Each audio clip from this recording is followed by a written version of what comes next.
Welcome to the Quiz Show, here and only here on Fox Nation, where Fox News superfans like you, fun fact fanatics, feast on my tasty trivia treats. I know this much is true, even though I'm not in any, I never do the ballet, never mind the Spandau Ballet. I'm Tom Shillue. Joining me now, on the imaginary hot seat, a highly sought-after cultural commentator, a wildly popular radio personality, and a #1 New York Times best-selling author whose book is Donald Drains the Swamp, and it's going to remind you of a certain Donald. It's a pleasure to have you on the show. Eric Metaxas, welcome to the Quiz Show. Unbelievable. Thanks for having me. And can I say up front, that is the greatest book I have ever written or read. Seriously. Either or. Donald Drains the Swamp. And you've written many books. Yes, and read even fewer. It's amazing. Well, welcome to the Quiz Show. Maybe I should button up. You're all buttoned up and looking good in your haberdashery of the day. For weeks now, I've kept my sad little staff of surly elves locked in their hollow tree where they've done nothing but bellyache, beg for, basic things like water and air. But they have come up with a seriously challenging quiz for you. That is what I tasked them with. This is our first annual, exceptionally difficult quiz that's all about hoaxes. For our friend Eric Metaxas. How's that? Hoaxes. Hoaxes. That has an X in it, just like my name, Metaxas. That's right. Thank you for thinking of me. Yes. Here's question 1 of 8. Filmmaker and conspiracy theorist Bart Sibrel is known for asserting that the Apollo moon landings were fake. And for what else? Having over 7 million subscribers on YouTube, getting punched in the face by astronaut Buzz Aldrin, or recording the song Afternoon Delight with the Starland vocal band. That's 10 seconds on the board. Whoa. It's funny you should bring up Starland vocal band because I never think of them. You never do. I honestly think that the correct answer is probably A, that he has 7 million followers on YouTube. I want to say B because Buzz Aldrin should have punched him. It's possibly B, but I'm going to go with A. You're going to go with A because you're thinking this guy might have 7 million subscribers, even though you want it to be B. You want Buzz Aldrin to have punched I want it to be dude. A and B. Is he right? He punched him. Buzz Aldrin punched the guy. Can I tell you something? Sometimes I take pleasure in being wrong. The idea. Listen, I've met Buzz Aldrin. I've had a conversation with Buzz Aldrin. I've written about him in my books. He took communion on the moon. He's my hero, and the fact that he punched this dude, now he's doubly my hero. Thank you. You know what? I'm forgetting that you have that relationship with Buzz Aldrin, and I remember when you wrote that op-ed about communion on the moon. Yes, in the Wall Street Journal. Unbelievable. Owned by the same conglomerate that owns Fox. Yes, and that guy was owned by Buzz Aldrin. He punched him. Question number 2. On his deathbed in 1994, what did surgeon Colonel Robert Kenneth Wilson reveal? His famous photo of the Loch Ness Monster was fake. Most of Great Britain's UFO sightings were Royal Navy jets. Or he spent his youth running through the woods in a Bigfoot costume. Oh, I hate this. I hate this. First of all, I want to say on the record that I did Bigfoot Week on the Eric Metaxas Show, a whole week. You did a whole week of Bigfoot? Yes, and this week we're doing Milo Yiannopoulos Week. Not a joke, people. Wow. Not a joke. I'm going to say that it is... You remember this? The Bigfoot costume... it could be that one. Definitely it could be that one. I want to say that. Yeah. But I still think this is going to happen again to me. A, which was the one about the Loch Ness Monster, was a fake. Yeah. I'm going to say it's that one. A. His photo of the Loch Ness Monster was fake. Remember him? Remember Nessie? Yes. Yeah, it was like out of focus. Is he right? Yes, he's right. Nessie is a fake. Can I tell you something? The photo is a fake. It doesn't mean Nessie's a fake. Oh. And Bigfoot is real. I want to go on the record on TV, on national fake TV. I want to... It is national. It's Fox Nation. It's Fox National. Yeah. So, look, you got yourself a Tom head. Let's look at the... I did? Yeah, look down there. What? Right there at the bottom of the screen. So Tom head! Cute. I love it. That's yours. Man. So you got 1 out of 2. Is it shrunken and creepy? It is. It's obviously. It's normal. Go ahead. Question number 3. In 2007, the household hacker site posted a hoax instructional video instructional like this, Yeah. that went viral. The video fooled tens of thousands of people into believing that they could charge their iPods using nothing but what? An onion and a glass of Gatorade, apple cider vinegar and baking soda, or a raw potato and a handful of road salt. Put the 10 seconds on the board. Do you remember this when it happened? I don't remember this, but when my daughter was in 4th or 5th grade, we did an experiment to prove that, we, meaning I, did an experiment that she took credit for in class of trying to prove that a potato has electrical charge. Yeah. So I'm going to go with C. C. A raw potato and a handful of road salt. Can you charge an iPod with that? Don't. Okay, then it's definitely B. No, it was A. That's what I was going to say next. An onion and a glass of Gatorade. Maybe the raw potato would work. I remember, we've all done that thing with the potato. Really? Yeah. Not just me? Yeah, I mean, it doesn't it light up a light bulb? You use pennies as conductors, but they can't be pennies that have zinc in them. They have to be real copper pennies. Wow. Yeah. So those are hard to come by. I'm loaded with useless information. You've got another Tom. No, you've got one. No, just got one Tom. Got one. Okay, here we go. Question number 4. According to a very popular, recurring online hoax, dihydrogen monoxide is colorless, odorless, tasteless. It kills thousands of people every year, and it should be banned. What is this invisible killer that's not really a killer? Dihydrogen monoxide. Is it water, laughing gas, helium? I think anybody who took any basic chemistry knows that dihydrogen means H2. And oxygen typically is O. So I'm going to say it's not helium, it's not laughing gas, it's H2. Whoa. Wow. A is the answer. Wow. He said anyone, but I don't know if I would have got this. If you would have said, well, let's first of all, is he right? I meant any genius. He's right. He's right. He's right. Look, he's right. Go. Yeah, he's right.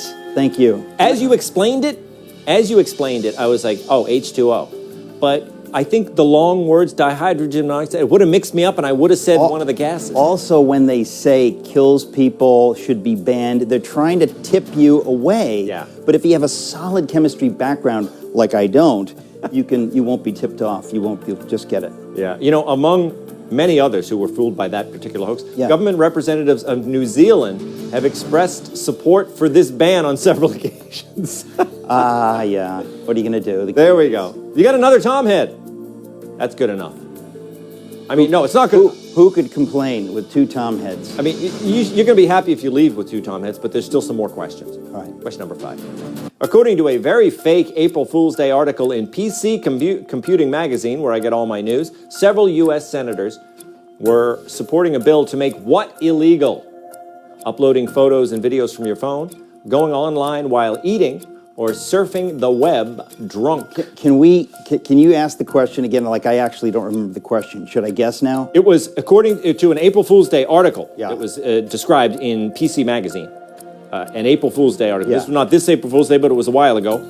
What did they do? Uploading, they said, what was illegal? Okay, I'm going to go with C, surfing the web drunk, because drunk people would believe this and therefore not surf. Well, that is such a weird reasoning. Is he right? That's why? That's why they did it? I got 3. The hoax worked too well. I know. Go ahead, brother. Go ahead. The hoax worked too well, and Senator Kennedy, Ted Kennedy, he had to issue a statement denying rumors he was the sponsor of the phony drunk surfing. And guess why? Why? Because he was known to be a drunkard. Not to say that all you Irish are drunks. We're not. But some senators from that state, Massachusetts, Yes. can have been drunks in their former lives. I know. I think he had a couple of run-ins with that particular problem. With Tom Barleycorn you're talking about? Yes. There we go with 3 Tom heads. Oh, man. 3 Tom Barley. I'm going to go for the $64,000 question. I'm going to keep going. I don't want to stop here. Let's go. If we wagered, this would be a good time to try to get you to wager, because coming up we have what is by no means the toughest question of the day, which, because I'm hoaxing you, means it is the toughest question. Whoa. Okay? I hope you get it wrong. Here's your question of mass destruction. On April Fool's Day in 1957, the BBC news program Panorama pranked their viewers by doing a story on a little town in Switzerland where, what? The average age of the local population was 137. Fairies lived in hollow trees in a magic forest, or spaghetti grew on trees. 10 seconds. Oh my gosh. 1957, when you think of British humor at that era, that's before Monty Python. That's when the Goons were popular. Oh, remember the Goons? The Goons. And the Goons may well have inspired them to go with C. The other two seem entirely plausible, but I'm going to go, oh man, I don't want to go with C. What was the Magic Forest? It was Well, there's three choices. Average age was 137. Fairies lived in hollow trees in the Magic Forest, or spaghetti grew on trees. Okay, the funniest one is definitely C. Spaghetti grew on trees. But it seems more plausible that they would have tried to fool them with A. I'm going to go with A. A. The average age was 137. Is he right? Metaxas! You gotta go with your gut! That reasoning was so good. When I read this question, I said to myself, how would anyone know the answer to this question? But you came up with the reasoning. Spaghetti grew on trees. It's almost something out of the Goon Show. That's exactly right, isn't it?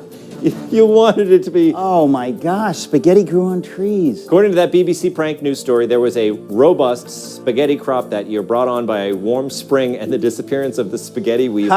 Okay, but can I say something? My reasoning was also bad because I should have realized that in 1957, this is true, English dietary customs, English cuisine, they were so out of touch with pasta. We think of the world as being pasta-centric today. Yes. In those days, only Italy and certain portions of New York were pasta-centric, pasta-philic. In those days, most Brits had never seen spaghetti, and I blew it. You blew it. Blew it big time. He let that slip away. But that was the question of mass destruction. And write down that word, pastaphilic. I want to look it up because I love it, and I want to put it in my daily diary of vocabulary words. Question number 7. According to an enduring internet hoax enduring. that was created back in 1998, why is the Pacific Northwest tree octopus an endangered species? They are the preferred meal of the Sasquatch, leprechauns hunt them for sport, or they've been forced out of their natural habitat by marauding unicorns and moon monsters. Put the time up on the board. 1998 internet hoax. Okay, I'm going to say, of all the questions that I've been asked thus far, this is easily the dumbest. All three answers are unsatisfactory, intellectually, comically unsatisfactory. I'm going to go with one, Bigfoot. One Bigfoot, a Bigfoot. They're the preferred meal of the Sasquatch. Is he right? That's right. Because that was, no, wait a minute. Was that you didn't like any of the answers? It was the most obvious. And I thought that whoever came up with that whole thing, it was just so obvious and flat-footed, it might as well go. I get it. The Pacific Northwest tree octopus site is actually used in many classrooms to teach kids how to critically evaluate online information. And that's why the world's going to hell. Yeah, I know, that certainly is. Look at that. 1, 2, 3, 4. 4 Tom heads. I mean, it's remarkable. Question number 8. Okay, it all comes down to this, Eric. I think if you were to take the World Series, combine it with the Super Bowl, and toss in a healthy dose of ferret racing, you would come close to this gut-wrenching little thrill ride that we have planned for you that is known as your final question. That graphic cost the budget of the whole show. Wow, really? Yeah. Oh my gosh. Back in 2000, an MIT student going by the alias Dr. Michael Wong Chang created a very popular hoax website. According to Dr. Chang, the techniques used to grow bonsai trees could also be used to grow miniature what in little jars? Hippos, horses, or kittens? Oh. Do you remember this one? No, I don't. I'm really unfamiliar with internet hoaxes, and that's by design, Tom. But as I look at this, I think I'm going to go with kittens could fit inside a jar, so it has to be hippos or horses. Hippos is funnier. Why not go with hippos? Little bonsai hippos. Horses is, of course, the answer, but I'm going to go with hippos. He's going to go with hippos, but he thinks horses is definitely the answer. What do we got for him? It's kittens! No. Kittens! No. Yes. I tried to cover my bases by saying it could be horses. Really? It's kittens? Kittens. Well, you know what it is? You started with the reasoning of what would fit in the jar. Yeah. But you forgot. When you're talking about the internet, Yeah. the default is kittens. Like they You know don't something? stop talking Actually, about that did cross my mind, but too quickly. It came and went.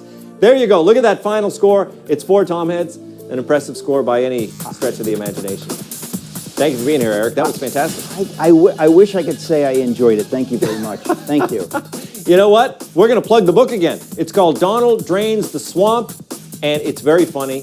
It's a delight. I've got a couple of copies. It's pro-Trump. How can you not buy How it? can you not like it? It's for the whole family. Yes, it is. I hope you'll come back and play with us again very soon, although I don't know if you will. I would be delighted. This is as much fun as I've had since lunch. Come on. No, I love this. I hope you guys will come back and, of course, play with us every Monday through Friday at 7 p.m. Good night, Fox Nation.